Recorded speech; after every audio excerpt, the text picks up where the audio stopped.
이름으로 기도드리옵나이다. 아멘. 사람이 말이라고 해도 같은 말이 아니고 또 누가 하느냐에 따라서도 말이 다르고 또 말을 많이 들었어도 그 말이 어떻게 남아 있느냐라고 하는 것은 다 다를 것입니다. 사람들을 대상으로 해서 사람들이 이렇게 듣고 가슴에 새기고 기억하고 또 삶이 바뀌는 말이 있다는 거예요.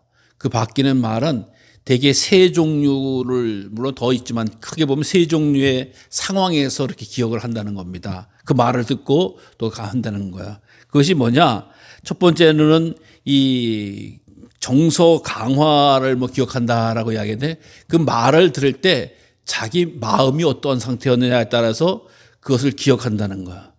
슬플 때 괴로울 때 한 말이 내게 큰 위로가 됐어. 나 잊지 못해. 라고 하는 말도 있고 슬플 때 괴로울 때 나를 힘들게 한. 그래서 우리가 하는 얘기처럼 언젠가는 밥 못 먹었지 밥 한 끼 먹어 라고 하면 진짜 배고픈 사람들에게 복음인 거예요. 내가 어떻게 며칠간 밥도 못 먹고 힘들었던 걸 알아서 밥 먹으라 해서 내가 그때 먹고 너무 고마웠어. 그때 밥 먹어. 이 말 한마디가 내가 너무 힘이 됐어 라고 이야기합니다. 되게 배불렀을 때 밥 먹으라는 얘기는 기억을 못 해요. 뭐 아무리 좋은 거 사줬어도 잘 기억을 못 하는데 배고픈 상황, 어려운 상황 속에서 기억을 한다. 그래서 사람이 이 상황이 어려웠다라고 하는 것은 대개 이별이라든가 고통이라든가 죽음이라든가 마지막에 했던 말, 이걸 기억하는 그런 성향이 있다라고 하는 거고요. 두 번째로는 나에게 권위가 있으신 분이 하시는 말씀을 되게 오래 담는다. 그래서 권위 있는 사람의 영향력은 크다는 거죠. 또 부모님, 선생님, 목사님, 또 특히 리더 혹은 또 의사 선생님, 이런 분들이 하는 말은 권위가 있는 말로서 그걸 듣고 그때 목사님 말씀 듣고 참 내가 도움이 됐다. 혹은 그때 선생님 말씀 들어서 내가 평생에 도움이 됐다. 이러면서 우리가 기억하는 것. 나에게 권위가 있으신 분이 해 주신 말인데, 그리고 특별히 이 권위가 있으신 분이 마지막에 한 말은 더 권위가 있다는 거예요. 그래서 우리가 마지막 보는 선생님이라든가 또 돌아가시는 부모님의 마지막 유언이라든가 또 이렇게 헤어질 때 그때만 했던 말, 다시는 못 보지만 그때 했던 말이라고 하는 것은 너무 가슴에 내가 남어. 왜냐하면 그 마지막이라고 하는 순간에 사람은 어떤 걸 느끼냐? 이 말은 진실하다라고 하는 걸 느낀다는 거야. 마지막으로 떠나는 부모님이 내게 거짓말할 리가 없고 사랑의 말씀하시고, 마지막에 혹은 전근 가시는 선생님이 또 이별하는 목사님이 만약에 주신 말씀이라고 하면은 그게 진심으로 느껴져서 기억을 한다라고 하는 겁니다. 그리고 또 마지막이라고 하는 것 자체가 기억에 마지막 남는 게 아주 많이 강력하게 기억에 남는다라고 하는, 더 강력하게 기억하는 게 마지막이라는 거. 그때 선생님 처음 뵀을 때 이랬어요. 그때 무슨 옷 입고 나왔죠? 이렇게 기억하는 사람도 있고, 마지막에 떠나가면서 저기 어느새 눈물 흘리면서 혹은 뒤돌아보면서 했던 부모님의 모습이라든가 이것을 마지막 순간을 사람도 강하게 기억한다라고 하는 거예요. 여러분, 성경에서도 보면 이 마지막 순간을 잘못 이용하는 사람들이 나와요. 그게 누구냐? 바벨론이라고 한 나라가 이스라엘을 멸망시키고 마지막 왕 시드기야 왕이 있죠. 시드기야 왕을 포로로 잡아갑니다. 잡아가는데 마지막 순간에 어떤 걸 남기느냐? 두 아들의 목을 눈앞에서 쳐요. 그래서 눈을 뽑아요. 그러니까 그 시드기야 왕이 마지막 눈을 뜨고 본 장면이 자기 아들이 바벨론군에 의해서 목이 잘리는 장면을 보게. 여러분, 이건 엄청난 고문 아니겠어요? 충격 아니겠어요? 근데 그렇게 잔인하게 그지없던 그 바벨론 시대에 시드기야 왕, 그래서 끌려가지고 가는 이런 장면을 보게 되는 거예요. 그러니까 마지막의 장면은 강렬하게 남는다라고 하는 거예요. 그래서 우리가 이 마지막이라고 하는 것이 이렇게 복합적으로 감정도 슬프고 아쉽고 혹은 또 그럴 때에 또 특별히 권위가 높으신 분이 하시는 말, 또 그것이 마지막이었다라고 하는 것은 아주 그 공동체라든가 개인에게 충격이 됩니다. 오늘 본문의 말씀이 살아계신 주님께서 마지막에 정말 슬퍼하는 제자들에게 마지막 장면에게 나타내 주시는 말씀이에요. 그래서 이 장면의 말씀은 많은 분들에게 강력하게 충격적으로 다가오고 또 남아있는 말씀이 됩니다. 그래서 이 마태복음 28장이 마지막 끝부분 아니겠어요? 28장 처음부터. 앞에는 잘 몰라도 이 끝부분을 많이 기억하는 그런 일이 있다라고 하는 것이요. 그래서 이 마지막에 주님께서 명령하셨다라고 해서 갈릴리 명령이라고도 말하지만 예수님의 지상 명령이다라고 해요. 그래서 교회는 무엇을 해야 되는지, 성도가 어떻게 살아야 되는지라고 하는 그런 이야기입니다.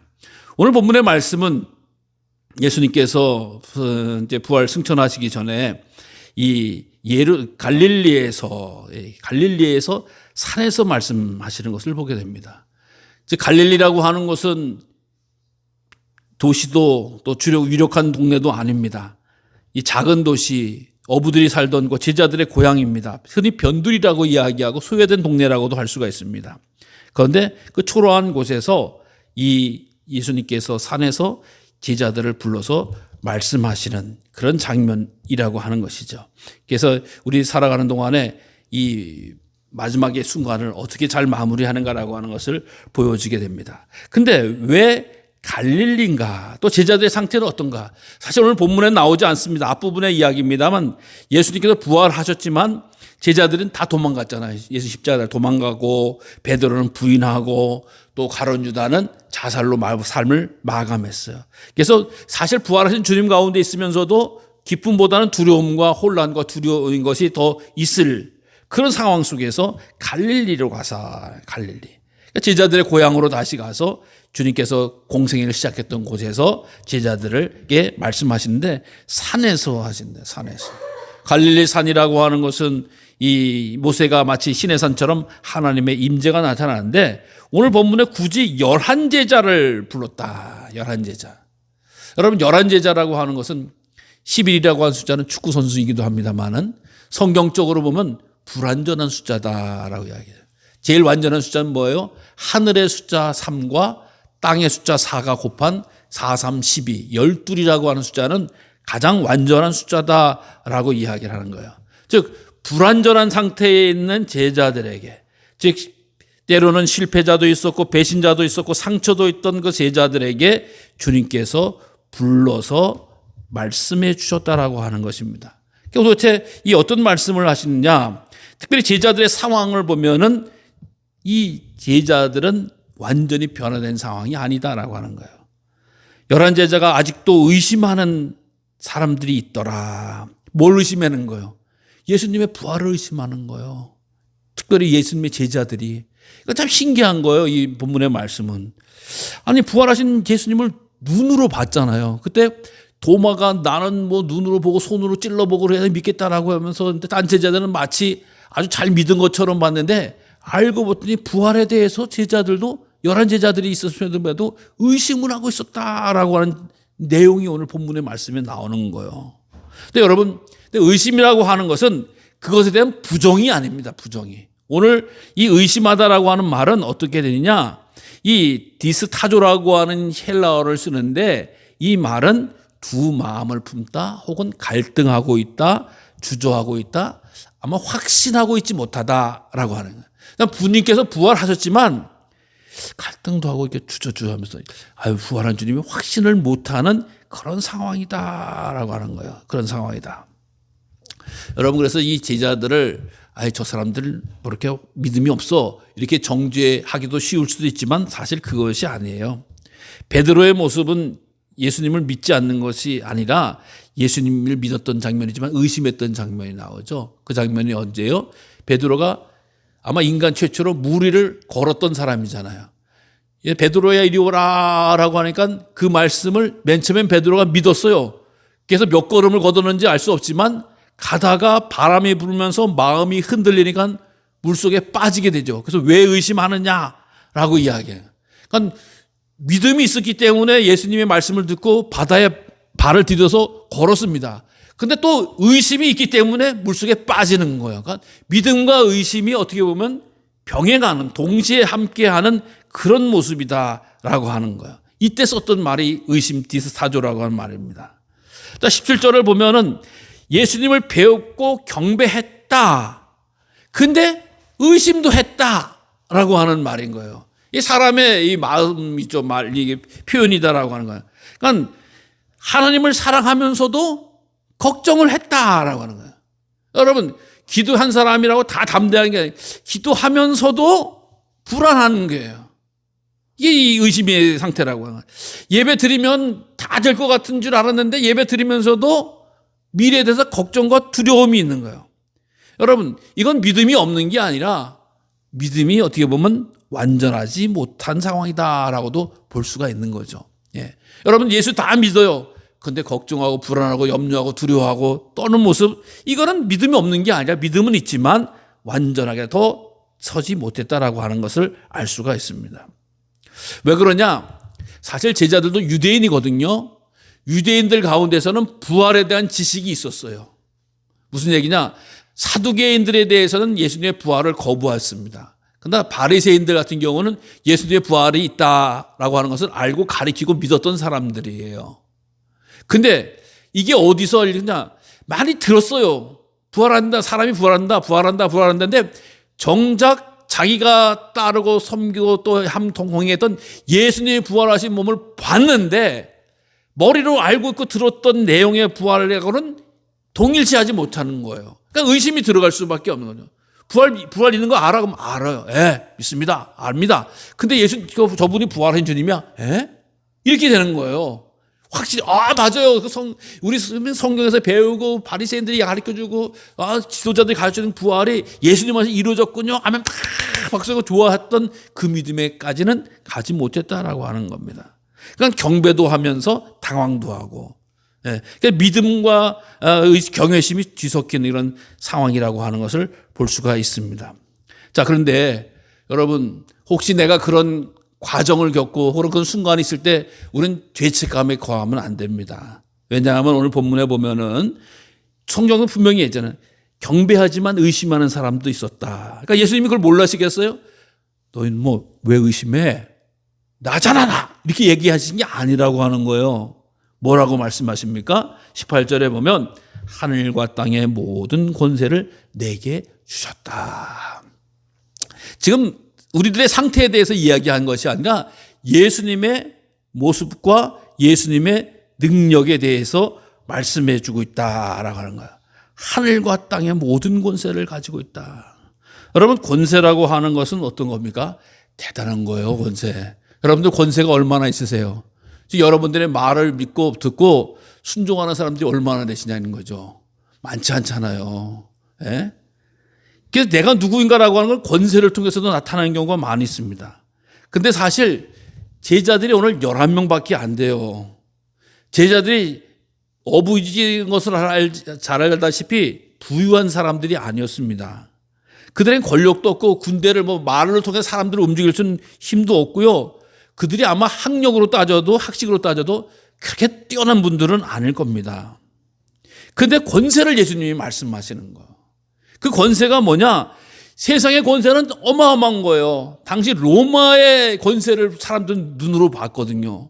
로마 병정하면은 그 무시무시한. 여러분, 우리 일제시대 때에 아기가 울다가 누가 온다 그러면 누름을 긋었다 그랬어요? 순사가 온다 그러면 누름을 긋다. 여러분, 일본 순사가 얼마나 무슨 칼 차고 다니면서 사람들 잡아가고 어떻게 보면 폭력하고 구속하는 거 막 아주 그냥 해도 아무도 그 권세에 눌려가지고 덤비거나 이렇게 하지 못하고 심지어 애들도 울다가 그쳤다라고 하는 말도 있잖아요. 당시 로마 제국은 그거였습니다. 황제 말 한마디면 세상을 정벌이 일어났고 전쟁이나 수십만 군대가 움직이고 막 이렇게 이야기하는 거예요. 그러니까 세상의 최고의 권세는 얼마나 높은지 그 로마 황제를 주님이다, 구원자다라고도 세상 사람들은 불렀어요. 근데 예수님께서 로마의 권세가 아니라 하늘과 땅의 모든 권세를 누구에게? 내게 주셨다. 누가? 하나님이. 여러분, 권세라고 하는 것은 이게 내게 주셨다라고 하는 것은 하늘과 땅의 권세는 세상의 모든 권세, 모든 힘은 다 나에게 있다라고 하는 거예요. 즉, 이 얘기는 뭐냐? 너희들 지금 눈에서 로마의 권세를 보지 로마 권세보다도 내가 뛰어나다, 위대하다. 가이사 주님 하면서 사람들이 엎드리고 경배하지 그보다 내가 더 위대하다. 그러니까 내가 세상의 모든 권세를 합친 것보다도 더 크다라고 하는 정말 어마무시한 말씀이다라고 하는. 그래서 이 권세라고 하는 것이 얼마나 대단한 것인지 알 수가 없죠.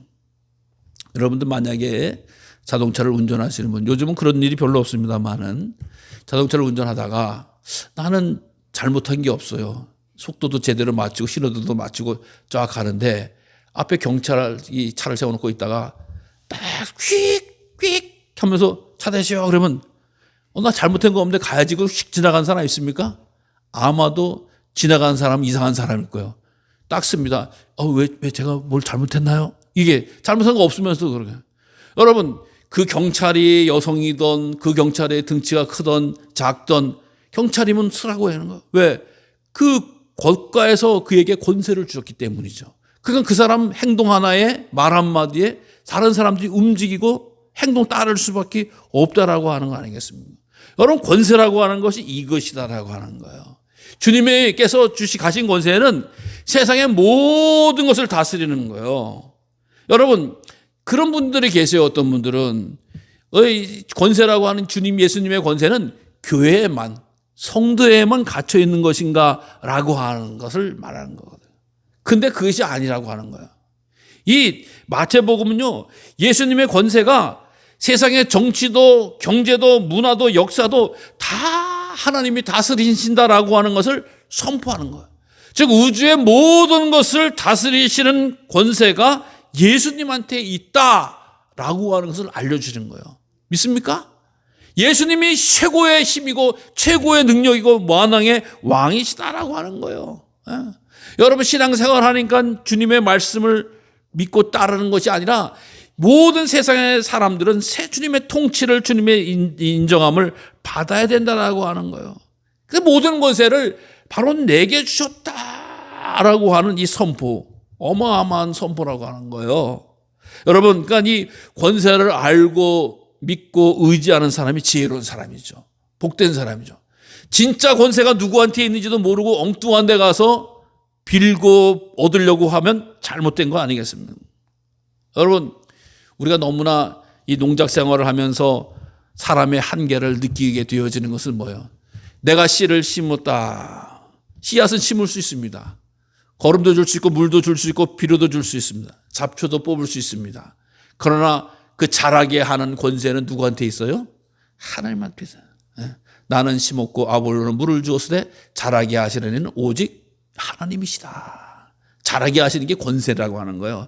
즉 주님의 권세가 그 자라게 하는 데까지도 임하여졌다라고 하는 것을 말씀하시는 거예요. 아유, 목사님, 뭐 자정으로 저정으로 뭐 물이 있고, 여러분, 비를 내리시는 분이 하나님이시고 햇빛을 주시는 하나님이시고 바람을 불게 하시는 분도 하나님 아니겠습니까?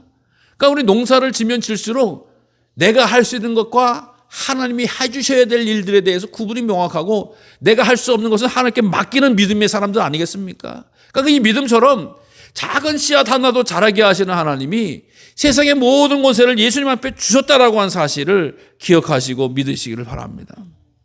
그래서 세상에 아무리 권세 있다고 큰 소리치고 뻐기고 자랑하는 사람도 하나님 앞에서는 아무것도 아닌 거예요. 제대로 알지 못하는 사람이요.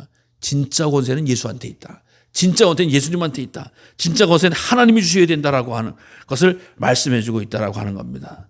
그래서 주님께서는 내가 권세가 있다라고 이야기하면서 말씀하시는데 뭐라고 합니까? 모든 권세를 주셨다라고 하면서 이 세상의 모든 일을 감당하라라고 하는. 그러니까 이 모든, 그러니까 우리의 권세가 하나님 앞에 있다라고 하는, 주님한테 있다라고 하는 것은 교회의 미래도, 가정의 미래도, 자녀들의 앞날도, 나라의 국가의 흥망성쇠도 다 하나님 손 안에 있다라고 하는 선포인 줄로 믿으시길 바랍니다. 그래서 믿고 기도하면서 나아가는 것이 바로 우리 성도들의 모습이고 태도가 되어야 된다라고 하는 것입니다. 그래서 이 권세를 주님 앞에 있다라고 하는 것은 주님께서 모든 일을 감당하시고 모든 일에 대해서 책임도 지신다라고 하는 거예요. 여러분, 주의 일을 감당하는 것은 하나님이 책임을 지십니다. 우리는 쓰임 받는 사람입니다. 그래서 믿음 가운데 거한다라고 하는 것은 사실상 내 힘을 빼고 하나님의 위대한 힘을 가지고 일하고 행동하고 또 생활하는 그런 성도의 모습이라고 하는 것을 기억하시기를 바랍니다.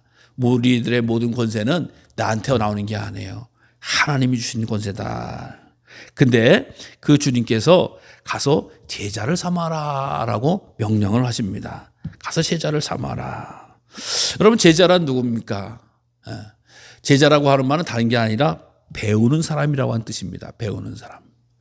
우리가 교회를 다니면서 성도라고도 부르고 교인이라고도 부르고요. 또 무슨 제자라고도 부릅니다. 근데 이 다 제자는 아닌 것 같아요. 네, 교회 다니는 사람을 교인이라고 부르고 거룩한 사람을 성도라고 부르는데 사실 교회를 다니면 다 제자라고 생각을 하는데 제자는 아까도 말씀드렸죠. 배우는 사람이에요. 즉 예수님께 배우는 사람이에요.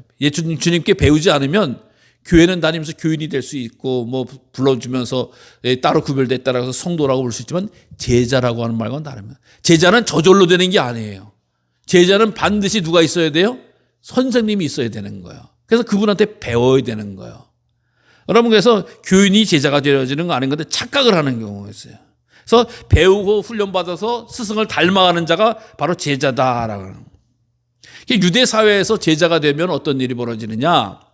선생님과 함께 먹고 걷고 생활을 하는 거예요. 이게 제자의 모습입니다. 그래서 제자는 선생님이 가르쳐준 지식을 우리가 일단 학생은 많되 제자는 적고 스승은 적고 선생은 많되 스승은 적다라고 한 그런 말처럼 이게 연관돼서 연관 주거니 받거니 하는 일이 별로 없다라고 하는 거예요. 그래서 유대 사람들은 제자는 스승의 모든 것을 배우는 사람들 이렇게 이야기해서 제자에게는 이런 말이 있다는 거예요. 스승의 먼지가 내 몸에 묻게 하라. 제자들은 스승의 먼지를 묻히는 사람들이다. 그러니까 얼마나 밀접해 있다는 거예요. 그런 먼지가 툭툭 털면 금방 없어지네. 그러니까 제자는 그 스승의 지식과 정보를 배우는 사람이 아니라 스승의 삶을 배우는 존재다. 예수님이 3년 동안 제자 훈련을 하면서 제자를 다니는 훈련을 하신 것도 계속 먹고 마시고 같이 생활하셨잖아요. 여러분 그래서 어떻게 보면 좀 이상한 말입니다만 예수님이 마치 이 떼거리로 몰려다니는 사람들, 무리를 지어다니는 사람들이지만 사실 그러면서 삶으로 가르쳐 주셨어요. 그런데도 잘 믿질 못하는 거 아니겠습니까? 그러니까 이 제자가 된다고 하는 것은 위대한 힘을 가지고 있어요. 여러분 우리 초대교회의 삶에 보면 이 지금 세상에 우리 한국 교회는 세계적인 교회들도 많고 정말 큰 교회도 많고 재정이 엄청난 교회도 많고 인구가 엄청난 교회도 많을 수 있습니다. 근데요 누가 뭐래도 교회에서 최고의 교회는 초대교회를 이야기합니다. 그렇죠? 그래서 한때 모든 교회는 초대교회로 돌아가자. 초대교회 모습을 갖추자라고 이야기하지 우리가 교회를 키워서 무슨 세계 최고의 숫자가 모이는 교회가 되자. 또 세계에서 최고의 재정을 모으는 교회가 되자. 이렇게 얘기하는 교회는 세상 아무 데도 없어요. 다 초대교회의 영성과 믿음을 되찾자. 글로 가자라고 이야기합니다. 여러분 초대교회에 건물이 있었나요? 없었습니다. 초대교회에 이런 예배 공간도 없었어요. 스크린도 없었어요. 마이크도 없었어요. 예. 근데 300년 동안에 그 로마 제국을 완전히 뒤집어 놓고 아주 기독교 국가로 만들어버린 힘이 있었습니다. 그것은 왜 그랬습니까? 제자를 통해서 사람이 변화되었기 때문에. 그래서 교회에서도 교화정에서도 시장에서도 군대에서도 감옥에서도 그리스도인들은 그리스도인인 거예요. 그래서 초대교회는 사람을 모으는 재정을 늘리는 데 힘쓴 것이 아니라 예수님 닮아서 변화하는 일에 쓰임받고 실질적으로 변화를 했다라고 하는 거예요. 그래서 이 기록을 보면 초기에 처음 예수님을 믿는 사람들을 로마 사람들은 뭐라고 이야기했냐. 때로는 제가 말씀을 드렸잖아요. 교회 예배 드린 것을 비방할 때 저 사람들은 식인종 같다. 살과 피를 먹는다. 무슨 서로 호칭이 형제자매라고 이야기해서 마치 족보도 없는 사람들 같다. 무슨 이상한 모임 밀당하는 사람들 같다. 별의별 소리를 다 했습니다만은 긍정적인 소식이 들려오기 시작하는데 그것이 뭐냐. 보라, 저들은 얼마나 서로 사랑하는가. 크리스찬이라고 하는 사람들이 알고 봤더니 정확히 서로 사랑한다. 여러분 인류 역사상 대부분의 사람들은요 다 자기를 위해서 삽니다. 자기 가정을 위해서 자기 피부치를 위해서 살아가는 것이지 다른 사람들을 위해서 사랑한다, 나눈다, 봉사한다라고 하는 개념 자체가 없었습니다. 먹고 살기도 힘든 세상. 그렇잖아요. 여러분들도 우리가 먹고 살기 힘든 세상 가운데서 나눔이 있다라고 하면 기적적인 일 아니겠습니까? 우리 다 배고팠던 시절을 경험했던 분들은 내 거 먹을 것도 없는데 남은 어때요? 그럼 우리나라 말처럼 콩 한 쪽도 나눠 먹는다라고 하는 말이 얼마나 멋있는 말이고 아름다운 말인지 알 수가 없어요. 이웃들과 연약한 사람들과 아픈 사람들과 외로운 사람들과 없는 사람과 나눠 먹는다라고, 나눔이라고 하는 것, 사랑을 한다라고 하는 것은 기독교인이 역사상 최초로 등장한 거예요, 어떻게 보면. 그러니까 로마 사회 사람들이 그렇게 핍박을 하고 조롱을 하고 모욕을 하고 잡아다 죽였지만 저들은 진실하게 서로 사랑하는 모습을 가지고 있었다라고 하는. 그것이 어떻게 가능하냐? 예수님의 마음, 예수님의 말씀, 예수님의 뜻을 받들어야지만이 가능한 일이다. 여러분, 한국교회가 숫자가 적어서 재정이 적어서 위기가 되질 않습니다. 사실은 중요한 것은 제자가 없었어요. 제자가 줄어들기 때문에요. 예수님처럼 살려고 하질 않습니다.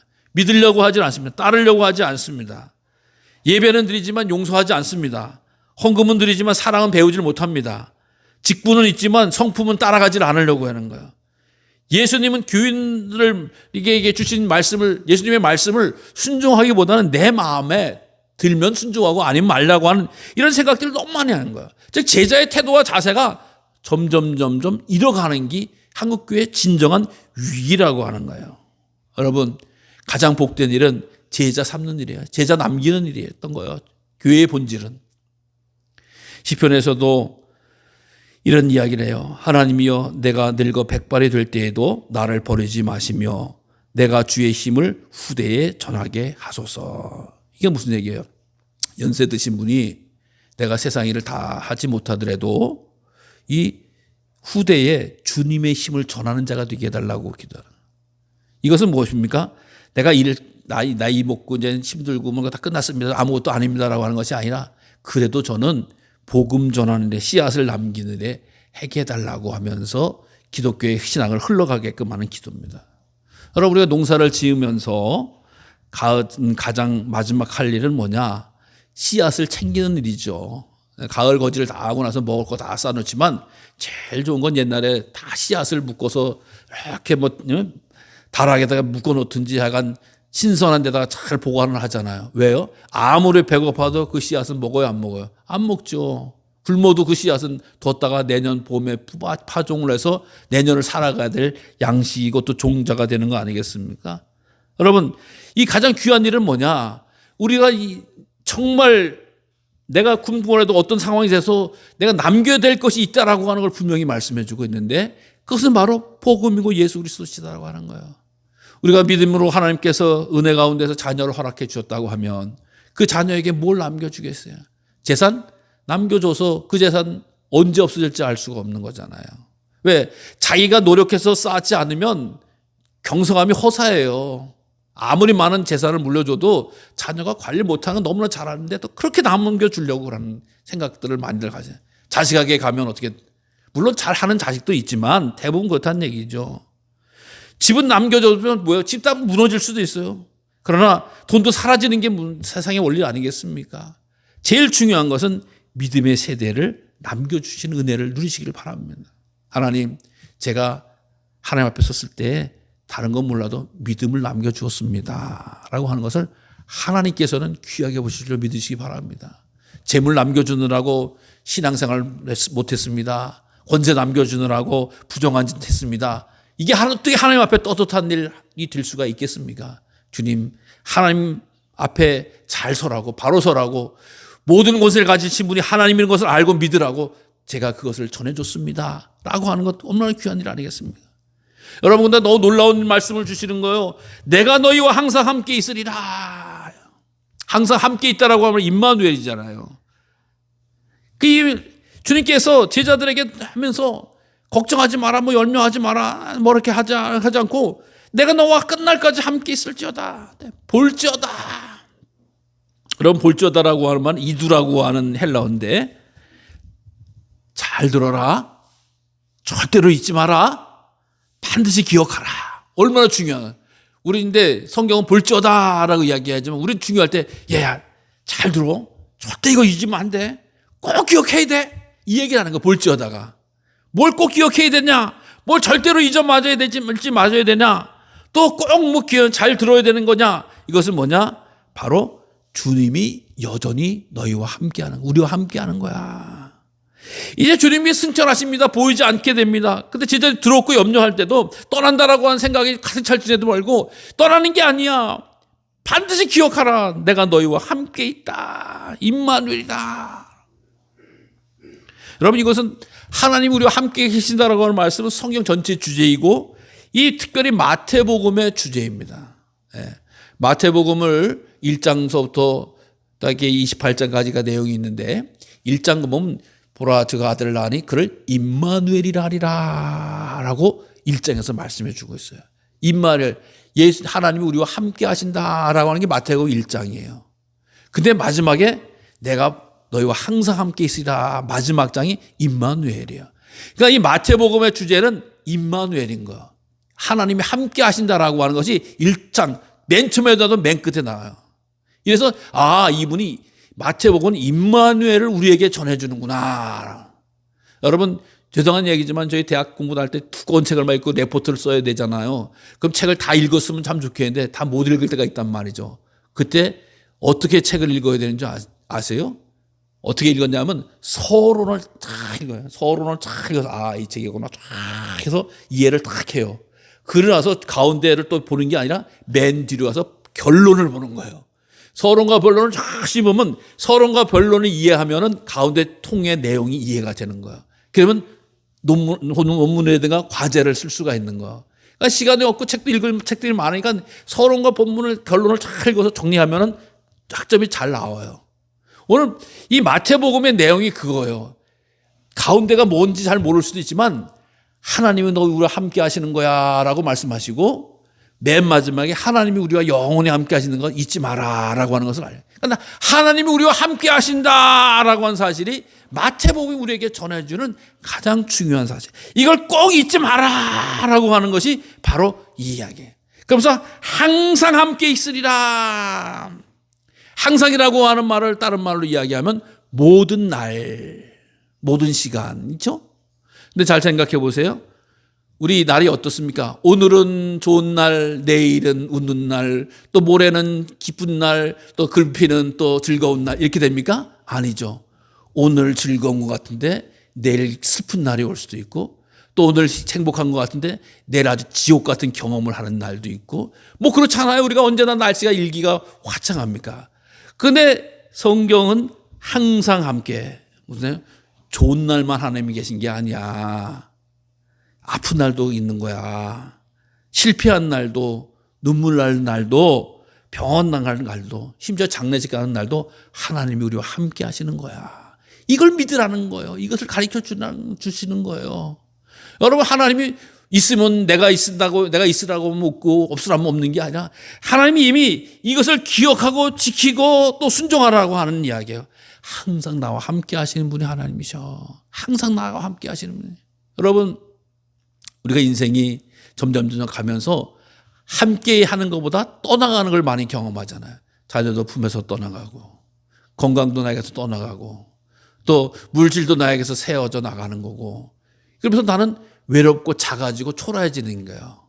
근데요, 돌이켜보면 주님이 나와 항상 함께 하신다라고 하는 이 믿음을 간직하는 자가 복된 믿음의 성도라고 하는 겁니다. 왜? 주님이 아까도 말씀드렸지만 세상의 모든 권세를 가지신 분이 바로 주님이시고 그 주님이 나와 함께 하신다라고 하는 거지만 떠나갈 거는 떠나가라 그러지만 예수님만 나와 함께 하시면 돼. 이게 바로 믿음 아니겠습니까? 이게 최고의 행복 아니고 최고의 능력은 그겁니다. 여러분, 돈 바라보다가 돈 떠나가면 무너지잖아요. 자식 바라보다 자식 떠나가면 쓰러지잖아요. 권세 바라보다 당신 떠나가는 날 되면 주저앉고 말잖아요. 근데 주님 바라보면 주님과 함께하면 갈 때 가라. 주님이 또 주시겠지. 또 주님이 채워주게 붙잡아 주겠지. 라고 하면서 견뎌나가면서 행복하게 살아갈 수 있잖아요. 그 떠나갈 걸 붙잡고 좌절하고 울면서 또 심판하고 무너지고 떼굴떼굴 해봤자 아무 소용없잖아요. 떠난 게 어떻게 돌아옵니까? 안 돌아와요. 그러나 함께 하시는 분, 영원히 함께 하신다는 사실, 이 믿음을 꼭 기억하시길 바랍니다. 다윗도 이야기했잖아요. 내가 사망의 음침한 골짜기로 다닐지라도 해를 두려워하지 않을 것은 누가 함께함이라? 주께서 나와 함께 하시기 때문이다. 그러니까 주님이 함께 하신다라고 하는 것을 믿었던 다윗처럼 믿음의 성도들은 다른 게 아니에요. 주님이 나와 함께 하신다라고 하는 것을 확 믿으셔서 세상의 풍조에 무너지지 않고 믿음을 지키며 행하신다라고 하는 것을 꼭 기억하시기를 바랍니다. 주님은 세상 끝날까지 우리와 함께 하시는 하나님이신 것을 믿고 소망 가운데 거하는 우리 모두가 되시기를 간절히 주님의 이름으로 축원합니다.